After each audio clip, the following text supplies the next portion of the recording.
How to use Tier. Starting a ride with Tier is as easy as it is fun.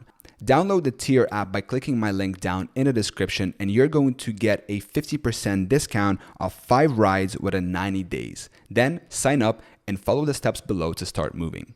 Step number 1. Find an e-scooter near you on the map in the app. Step number 2. Scan the QR code to unlock your e-scooter and to start a ride. Step number 3. Push the e-scooter forward to flick the kickstand back and you're ready to go. Step number 4. To get moving, place one foot on the board and use the other foot to push off. Use the right acceleration level to gain speed. Step number 5. Let go of the acceleration level to decrease your speed or gently squeeze the left or right hand brake to slow down even more and to come to a stop. Step number 6. Use the left and right indicators to signal your movement to other road users. Step number 7. When you're done, park in a designated parking spot or find a safe place on the pavement away from pedestrians. Step number 8.